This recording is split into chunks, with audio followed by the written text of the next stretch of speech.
تو اس طرح فیصلے ہوتے ہیں, لوگ چھوڑ دیتے. 2 آدمی کا قتل ہے, اسی میں ہے لکھا ہوا ہے, اب دیکھیں اس میں فیصلہ ہے. اس پہ تو لکھا ہوا ہے ہمارے حضرت علماء کو مقرر کیا تھا, مولانا قمر الدین صاحب تھا, مولانا مفتی عبدالستار صاحب تھا, سینیٹری تھے, اور مولوی فیض محمد صاحب یہ تھا, دوسرا کون تھا آپ کے نور الحق صاحب تھے.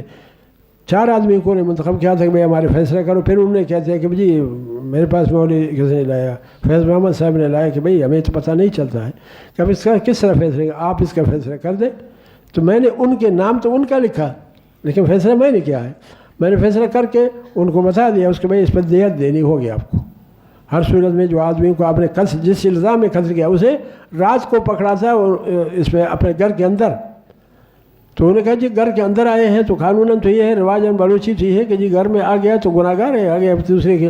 اور وہ لڑکیوں کے ساتھ اس کمرے میں جہاں لڑکی سوئی ہوئی تھی اسی میں رہتا, تو آیا تھا غصہ ہوا تھا. تو انہوں نے دونوں کو صبح قتل کر دیا. تو میں نے ان کو اس پہ قصاص سے تو ختم کر دیا. میں نے کہا دیت آپ کو دینی ہوگی, ورنہ تو آپ کو آپ پر قصاص واجب ہے کہ آپ نے کس طرح قتل کر, کون سے قانون میں کر دیا, آپ قانون کی اختیار نہیں دیتا.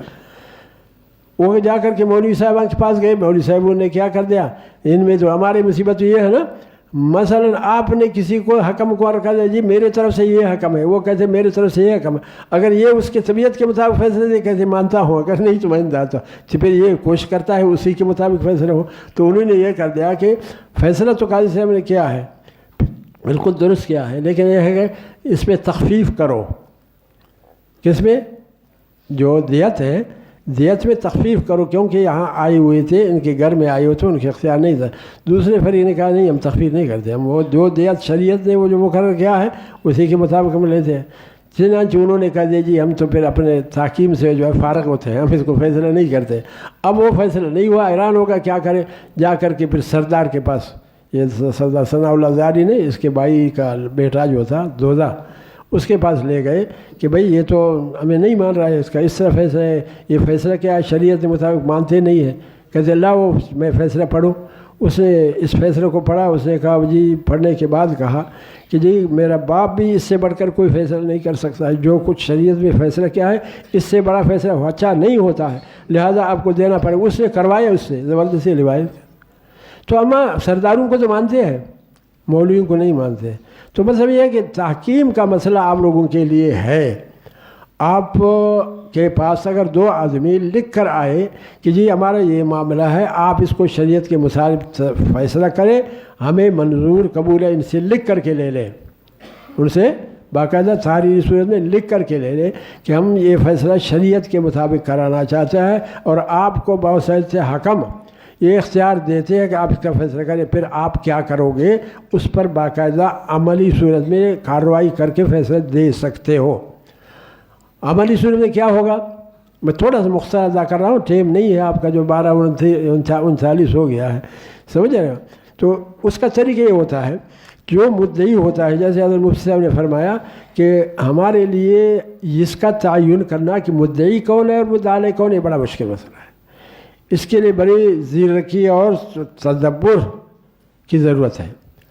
جب تک آپ میں تیقظ نہ ہو, آپ کے اندر سمجھداری نہ ہو, تو آپ مدعی اور مدعا علیہ کا فیصلہ نہیں کر سکتے. بعض بجاگہ بظاہر ایک آدمی مدعی ہوتا ہے, حقیقت میں مدعا علیہ ہے. مثال کے طور پر میں آپ کرتا ہوں کہ ایک آدمی آ کر کے کہتا ہے کہ جی میں نے اس کو اتنے چیزیں امانتاً رکھی تھی, مطلب 1 لاکھ روپے, 2 لاکھ روپے, 10 لاکھ روپے اس کے پاس میرے امانت تھے, اور یہ مجھے نہیں دے رہا ہے, برائے مہربانی سے لے کر کے مجھے دے دو. وہ کہتا ہے جی میں نے تو ادا کر دیا اس کا, جو اس کی امانت تھی میں نے اس کو دے دیا. اب آپ کو پتہ ہے, ظاہر ہے کہ اس وقت وہ کہ مدعی وہ ہے, لیکن آپ بظاہر سمجھے مدعی کون ہوتا ہے, یہ جس کے پاس امانت رکھی ہوئی تھی وہی کہتا ہے میں نے ادا کر دیا, تو مدعی ہو گیا نا. حالانکہ حقیقت میں مدعی نہیں ہے, مدعی حقیقت میں وہ ہے, مدعی نہیں. وہ کہ بظاہر مدعی ہے, کیونکہ ادا کرنے کا دعویٰ کون کر رہا ہے, یہ کر رہا ہے. لیکن نہیں, یہ دراصل براعت ذمہ کی کوشش کر رہا ہے کہ تمہارے جو پیسے میرے ہیں وہ نہیں ہے میرے پاس, حقیقت میں مدعا ہے.